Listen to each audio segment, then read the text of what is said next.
భక్తులందరూ కూడా చాలా గొప్పగా బాబాసాహెబ్ డాక్టర్ బిఆర్ అంబేద్కర్ గారి గురించి చెప్పడం జరిగింది.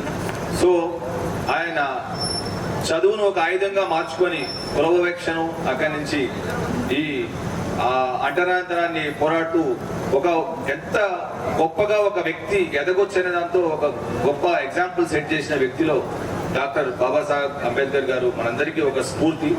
సో ఎటువంటి ప్రతి ఒక్కరు ఆయన ఒక ఆటోబయోగ్రఫీ, ఆయన కష్టము, ఆయన ఏ స్థాయికి ఎదగడానికి ఎన్ని కష్టాలు పడ్డారు, ఎట్లా దాన్ని ఛేదించారు అనే దానికి ఒక పెద్ద ఉదాహరణ మనకు. సో మనందరం కూడా ఇంత పెద్ద దేశాన్ని, మనకు స్వాతంత్రం వచ్చిన తర్వాత 75 ఏళ్ళు అవుతుంది ఇప్పటి వరకు, మన ఇప్పటికి ఇంకా ఒక యంగ్ కంట్రీగా మనం భావించాల్సి వస్తుంది. ఈ దేశాన్ని ఇంకా మనం స్టేబుల్ గా ఉంచాలి. ఇంతకుముందు మన దేశం మీద తెలుసు స్లేవ్ డైనాసిటీ, అక్కడి నుంచి మొఘళ్ళు కావచ్చు, ఆ తర్వాత బ్రిటిషర్స్ కావచ్చు, తర్వాత మన స్వాతంత్రం వచ్చింది.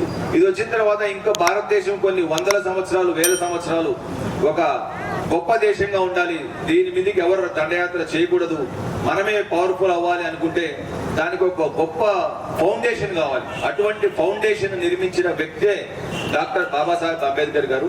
అందుకని ఆయన architect of the Indian constitution అంటారు.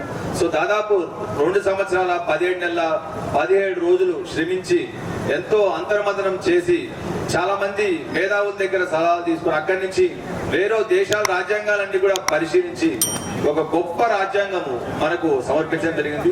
ఈ రోజు ఆ ఒక్క రాజ్యాన్ని ఏ దేశంలో అయినా ఒక స్థిరత్వం ఉండాలి, స్టెబిలిటీ ఉండాలి అంటే దాంతో ఆ స్టెబిలిటీ తీసుకురావడానికి ఒక దేశంలో అసమానతలు, ఆర్థిక అసమానతలు